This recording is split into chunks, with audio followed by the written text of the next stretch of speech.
इस बारे में टंग में सबसे पहले हमारे पास टंग की जो है एक टिप होती है जो कि फ्री होती है, इसका रूट होता है जो कि पीछे जुड़ा होता है मतलब टंग, और फिर इसकी बॉडी होती है। बॉडी का एक ऊपर वाला जो हिस्सा होता है उसको हम डॉर्सल ऑफ टंग बोलते हैं, जो नीचे वाला हिस्सा होता है उसको हम वेंट्रल बोलते हैं। ठीक है, अच्छा सबसे पहले तो हमारे पास डॉर्सल ऑफ टंग है जो उसके तीन पार्ट्स होते हैं, ओरल पार्ट जो कि एंटीरियर टू थर्ड होता है, फेरेंजियल पार्ट जो कि पोस्टीरियर वन थर्ड होता है, एक पोस्टीरियर मोस्ट पार्ट होता है जो कि इसके भी पीछे रहता है। तो ये आगे इसकी मेन डिटेल मैं बताती हूँ। अच्छा अब हमारे पास सबसे पहले कौन सा था, एंटीरियर टू थर्ड। ठीक है, इसको हम बोलते थे ओरल या पेपिलरी पार्ट। तो एंटीरियर टू थर्ड की जो इंफीरियर सरफेस होती है ना, उसमें सबसे पहले फ्रेंगम के साथ कनेक्टेड होता है, और फिर साइड से हमारे पास डीप लिंगुअल वेन्स होती है, और डीप लिंगुअल वेन्स के लेटरली हमारे पास लाइक फिमरी आइटा होता है जो कि हमारे पास ना विजिबल है। उसमें हम बताएगा पोस्टीरियर वन थर्ड या फेरेंजियल पार्ट या फिर इसको लेफ्ट पार्ट कहते हैं। It lies behind the behind skin that is palatoglossal arch. अब देखो ये वाला प्लेटोग्लॉसल आर्च है, ठीक है, और ये हमारे पास जो है सर्कस टर्मिनालिस था, और ये फोरामेन सीकम है। फोरामेन सीकम वो साइड है जहाँ से थायराइड ग्लैंड जो है वो नीचे जाता है, एम्ब्रियो में इसकी ग्रोथ हो रही होती है। ठीक है, और फिर यहाँ पर ये फोरामेन सीकम है, और ये हमारे पास सर्कस टर्मिनालिस था, और यहाँ से ऊपर हमारे पास जो है वो प्लेटोग्लॉसल आर्च है ये वाली। ठीक है, तो यहाँ तक हमारे पास जो है वो जा रही होती है। इससे पीछे हमारे पास पोस्टीरियर वन थर्ड और एंटीरियर टू थर्ड हमारे पास जो है वो वाला पार्ट था, ऑर्बिटल ओरल या फिर पेपिलरी पार्ट। पेपिलरी पार्ट क्योंकि यहाँ पर पेपिलरी प्रेजेंट होते हैं, फुल ये फिर ये भी हम सिस्टम में करने हैं। उसके बाद हमारे पास आ जाएगा कि इस posterior part makes base of the टंग, ये बेस ऑफ द टंग बनाती है। ठीक है,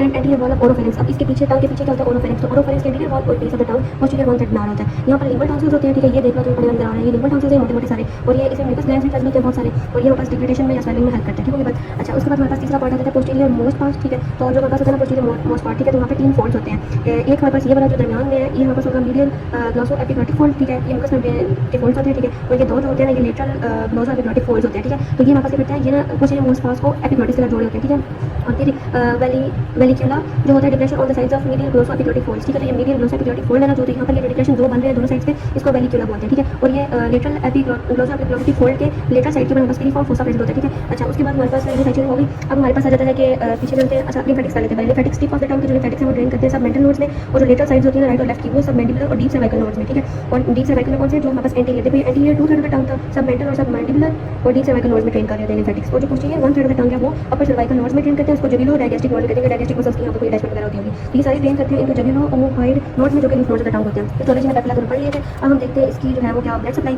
हमारे पास क्या है कि रूट ऑफ द टंग को फेशियल आर्टरी सप्लाई करती है, और फेशियल आर्टरी की ब्रांच होती है टॉन्सिलर आर्टरी। ठीक है, रूट ऑफ टंग को फेशियल आर्टरी और टॉन्सिलर आर्टरी सप्लाई कर रही होती है। फिर हमारे पास आ जाएगा कि जो दूसरी हमारे पास है लिंगुअल आर्टरी। ठीक है, तो जो एक्सटर्नल कैरोटिड आर्टरी है, रूट ऑफ द टंग को एक्सटर्नल कैरोटिड आर्टरी की जो असेंडिंग फेरेंजियल ब्रांच है वो आगे से देती है लिंगुअल आर्टरी, और ये लिंगुअल आर्टरी में सारी यहाँ पर नजर आ रही होगी। ठीक है, और यहाँ पे ये आगे से lingual artery deep lingual artery बनाती है। ठीक है, तो ये और साथ में हमारे पास जो है टंग की इंफीरियर सरफेस के ऊपर भी हमारे पास होती है डीप लिंगुअल वेन्स। ठीक है, अब हमारे पास बात आ जाएगी कि जो ये लिंगुअल वेन बनी है यहाँ पे, तो वेन्स ये जो सारी वेन्स हैं ये यूनाइट करती है कहाँ पे, at the posterior part of hyoglossus. तो हमारे पास जो है वो देखो ये वाली जो मसल थी ना ये हायोग्लॉसस थी, तो इसका ये पोस्टीरियर पार्ट है। ठीक है, और इसके पोस्टीरियर जो ये हायोग्लॉसस इसके पोस्टीरियर पार्ट पे ये सारी वेन्स मिलती है, और यहाँ पर बनाती है लिंगुअल वेन, और लिंगुअल वेन ड्रेन कर जाती है into the internal jugular vein. ठीक है, कॉमन फेशियल वेन में ड्रेन करती है, और फिर हमारे पास ये इंटरनल जुगुलर वेन में ड्रेन कर जाती है। ठीक है, और फिर हमारे पास नेक्स्ट बात आ जाएगी इनर सप्लाई की। तो मोटर सप्लाई इसको सारी मसल को हाइपोग्लॉसस जो कि हमारे पास नर्व क्रेनियल नर्व होती है वो सप्लाई कर रही थी, सिवाय प्लेटोग्लॉसस मसल की जिसको हमारे पास एसएससी नर्व सप्लाई करती है। ठीक है, और इसका एक मोटर नर्व सप्लाई होती है। मोटर नर्व सप्लाई इसको तीन जगह से आ रही थी। ठीक है, चार से सबसे लिंगुअल नर्व जो जनरल सेंस के लिए, उसके बाद हमारे पास आ जाएगा क्वाड्रा टिम्पनी नर्व 7 की ब्रांच होती है। ये फिजियो में पढ़ा था, ये एंटीरियर टू थर्ड सप्लाई करती है एक्सेप्ट सर्कमफिलेटर के लिए,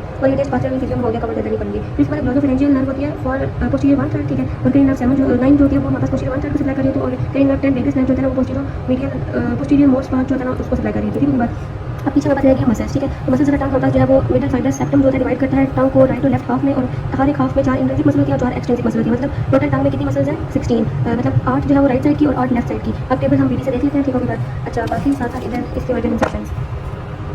सबसे पहले मसल है प्लेटोग्लॉसस मसल। ठीक है, ये हमारे पास पैराटाइन की ओरल सरफेस ऑफ पैराटाइन से निकलती है। ठीक है, और फिर ये हमारे पास जो है वो डिसेंड करते हैं प्लेटोग्लॉसस आर्च के ऊपर। ठीक है, अच्छा यहाँ पर देखो ये हमारे पास ये वाली थी जो आ रही थी यहाँ पर पैराटाइन प्लेटोग्लॉसस मसल।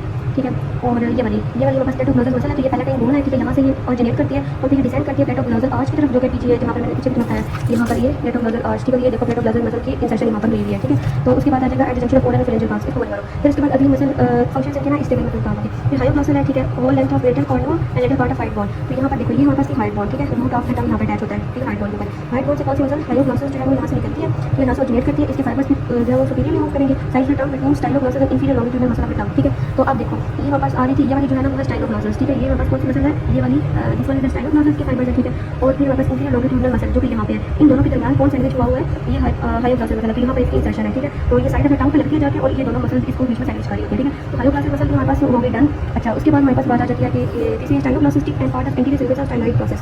तो हमारे पास ये देखो जी स्टाइलाइट प्रोसेस है ये, ठीक है, और ये होगा स्टाइलो ग्लासेस मसाला है। तो स्टाइलाइट प्रोसेस से निकल के ये स्टाइलाइट प्रोसेस है, ठीक है, टेम्पोरल बोन जहाँ पे रूट ऑफ टंग अटैच होती है, ठीक है, बात रूट ऑफ टंग अटैच होने की तीन जगह वो बात बताती हूँ। सबसे पहले स्टाइलो ग्लासेस मसल जो है वो स्टाइलाइट प्रोसेस से निकल रही है, इसलिए इसको स्टाइलो ग्लासेस कहते हैं, ठीक है। यहाँ से इसको ब्रेक करके इसके फाइबर जो होते हैं वो डाउनवर्ड डिसेंड करते हैं और फिर ये इनटू द साइड ऑफ टंग लग जाती है, जाके साइड ऑफ टंग यहाँ पर आके लग जाएगी। तो मतलब स्टाइलो ग्लासेस और इंफीरियर लॉन्गिट्यूडनल लेवल मसल के दरमियान हायर ग्लासेस, ठीक है। ये जीनियो ग्लासेस फैन शेप करके मसल है। अब फिर जीनियो टुबरकल मैंडिबल से निकलती है। अब देखो ये फैन शेप है, मतलब इसके फाइबर ऐसे करके जा रहे हैं, ठीक है। तो ये मैंडिबल है ना जो, तो यहाँ पर एक मेंटल टुबरकल होता है, मैंडिबल का वहाँ से निकल रही है, देखो जेनेट कर रही है और इसके तीन तरफ फाइबर्स है, अपर फाइबर्स, मिडिल फाइबर्स और डोर्सल फाइबर्स। अपर फाइबर्स जाके टिप ऑफ टंग पे लग रहे हैं, मिडिल फाइबर्स होते हैं वो डोर्सम ऑफ टंग पे जाके लगते हैं और जो हमारे पास होते हैं लोअर फाइबर्स वो हमारे पास हाइड बोन के ऊपर जाके लगते हैं। देखो ये हाइड बोन है ना, वहाँ पे जाके इसके फाइबर्स लग रहे हैं, ठीक है। तो ये जीनियो ग्लासेस भी हो गया।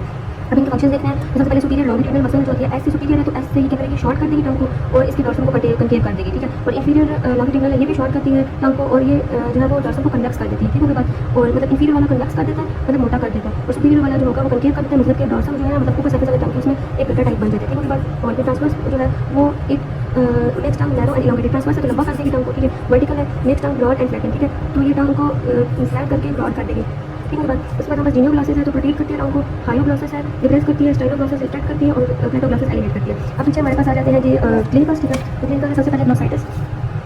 अच्छा ग्लोसाइटिस हमारे पास क्या होता है, ये हमारे पास अल्सरेशन ऑफ माउथ कैविटी की वजह से जो जुबान है वो सूज जाती है। एनीमिया में हमारे पास टंग स्मूथ हो जाती है क्योंकि फिलिफॉर्म पैपिली जो है उनकी एट्रोफी हो जाती है। उसके बाद हमारे पास एक्यूट ग्लोसाइटिस, टंग क्यों सूज जाती है एकदम से, उसका टिश्यू एकदम क्यों प्रोड्यूस कर देता है, और क्योंकि उसमें लिम्फेटिक्स रीच होती है और लूजर टिश्यू भी ज़्यादा होता है, ठीक है। और फिर जॉन्डिस जो है अगर हमें देखनी हो तो बाइबल कंजक्टाइवा और अंडर साइड ऑफ टंग देखते हैं, ठीक है बात। और फिर अगर कोई बंदा बेहोश हो गया तो हम उसको एक साइड पर डालेंगे ताकि उसकी जो टंग है वो फॉल ना कर जाए उसकी उसमें, ठीक है बात। फिर उसके बाद अगले हम क्लिनिकल्स देखते हैं। Carcinoma of tongue quite common होता है, ठीक है, और जो अफेक्टेड पार्ट होता है उसको रिमूव करते हैं। और फिर हमारे पास डीप सर्वाइकल लिम्फ नोड है वो एंटीरियर और राइट और लेफ्ट जो साइड सी ना एंटीरियर 2/3 की उनको deep cervical lymph node drain कर देते हैं, तो हम रिमूव कर देते हैं। और अगर पोस्टीरियर वन साइड का कार्सिनोमा तो अपर जो हमारे पास ये ज़्यादा डेंस होती है क्योंकि बायलेटरल लिम्फेटिक स्प्रेड होते हैं पोस्टीरियर वन साइड में और इसको अपर सर्वाइकल लिम्फ नोड सप्लाई कर देते हैं, ठीक है बात। नेक्स्ट हम देखते हैं यहाँ पर कि सॉर्बिट्रेट जो है, जब किसी बंदे को दिल का दर्द होता है, जलना होता है, तो हम ना उसकी जुबान के नीचे रख पाते हैं, बोलिए सॉर्बिट्रेट, ठीक है, क्योंकि यहाँ पर एब्जॉर्प्शन बहुत फास्ट होती है जिसको ब्लड सप्लाई है इस वजह से भी, और दूसरा कि वो बाईपास कर देती है पोर्टल सर्कुलेशन को, जल्दी से ब्लॉक हो जाती है, ठीक है, और पहले जल्दी एक्शन करती है और ये फैक्टर्स को ट्रीट कर देती है। जीनियो ग्लासेस को हम सिटी मसल भी कहते हैं कि अगर ये पैरालाइज हो जाए तो टंग जो है वो फॉल कर जाएगी बैक इनटू द ओरोफेरिंक्स, ठीक है। मतलब जीनियो ग्लासेस ओरोफेरिंक्स में टंग को फॉल करने से बचाता है। और जीनियो ग्लासेस जो है वो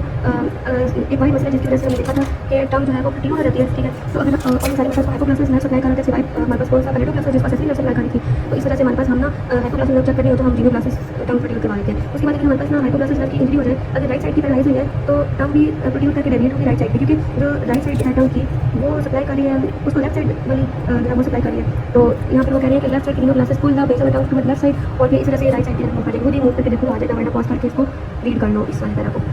और इस सारे में बस ये लिखा कि रेफर इसका ईयर में जाता है, बस टेस्ट पास फिजियो।